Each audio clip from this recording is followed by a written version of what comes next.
almost fell. Please don't fall. Yeah. There you go. That was a good high kick. That was like taller than the camera. You ready? Hey guys, this is Sam. Knick-knack. And Jess. We just wanted to start out a new introductory set of videos on how to make craft foam armor. Now, most armors out there that you see are going to be made from foam, but what is foam? Unfortunately, there's so much information out there, it's hard to really kind of level out what's what. So we want to tell you about what foam is and the basics for how to use and shape foam armor. To start, there's tons of foam out there. You'll hear stuff people say like craft foam, EVA foam, L200, all kinds of stuff. Seafoam. Seafoam. Rabies foam. Rabies foam. What? A lot of times, most people will use what are called floor mats. You'll see people get some Harbor Freight or like Walmart, and it's usually going to be that diamond textured stuff that's diamond textured on one side but flat on one side. It's nice. That's a nice. Oh, nice. It's a belt. That's a good belt. It's a good belt. It's an alright belt. You also can just buy what's called craft foam from like Michaels or Hobby Lobby, which is again kind of the same stuff. It's all EVA foam, but it can be very different. Or if you want, you can order some higher quality foam online, which I have over the years decided to do. So I used to use the cheaper floor mat foam, but unfortunately that stuff is just, it can be kind of nasty. Like hard to cut, bad lines, that sort of thing. Those floor mats are always going to be about ½ an inch, which is great for doing like big chest builds and that sort of thing, but it can be very difficult with making helmets. Most helmets that we do are all going to be usually that thinner stuff, that 5 or 6 millimeter stuff. It's just way easier to work with. It bends way better versus that really rigid, larger stuff. I love you. Doggy. When it comes to actually gluing the foam together, once you are ready to get that armor getting together.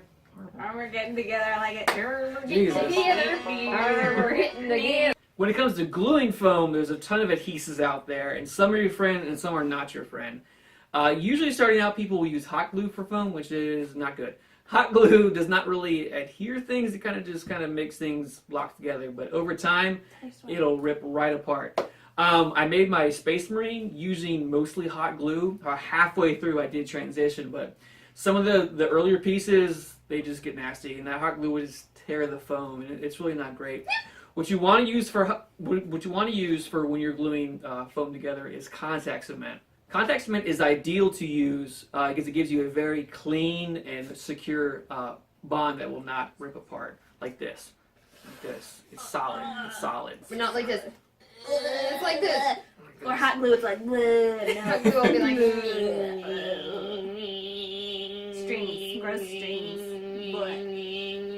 I also like to use super glue a lot, but that's generally going to be whenever I'm doing smaller details that's just hard to do. Also, when you're doing for instance, like a nylon webbing or like strapping to foam, you don't want to use contact cement because that doesn't work too well. Contact cement's great for when you're using the same materials on each other.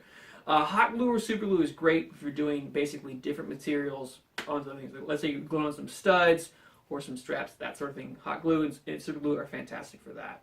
So one of the cool things about foam is that you can actually work with it and bend it a little bit, and one of the ways to do that is by heating it up. Do tell. Yes, it's quite nice. So what we do is we use a heat gun. So let's say you have like a curve and a helmet or something like that, and you know you've got 2 pieces of foam like this, and you're like, oh, that doesn't look like a helmet. So you've got your contact cement, and you want to create a curve. You would use the heat gun, right? That just like that. It's like a little hair dryer, but don't use it as a hair dryer. It's really hot. It's actually for paint.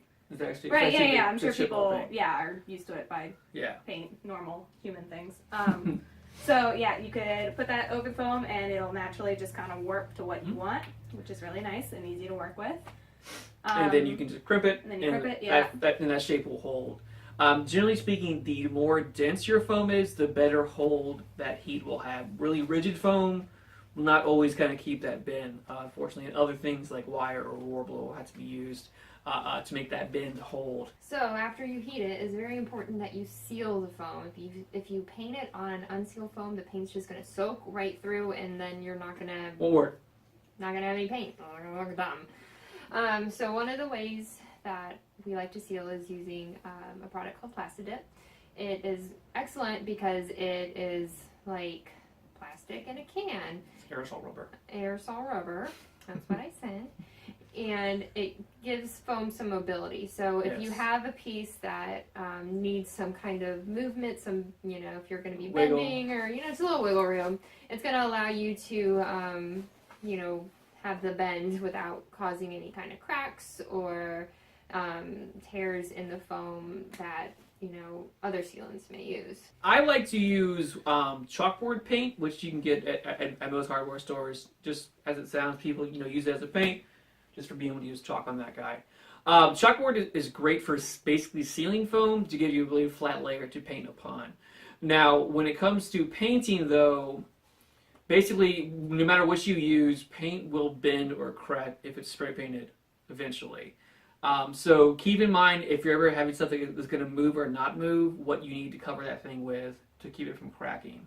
A lot of people out there will use, again, as I mentioned, Warbler, which will not crack because it will not flex. So it's definitely different products for different outcomes. So keep in mind what you want to use. For different folks. That too. It's true. Yeah, keep in mind what you want your end product to be, and that'll help you determine what is the best route to go. Yeah, if you want it to bend, you want it to stay, you want it to be rigid. You want it thick, you want it thin, you want it detailed. So many options. So many options. You gotta keep the book open. Nice. What? Thanks for watching. Thanks for watching, guys. If you guys have any comments or questions, please leave them in the comments below. If you want to see any videos, definitely let us know. Almost got it. Stay still. Don't move. Almost there.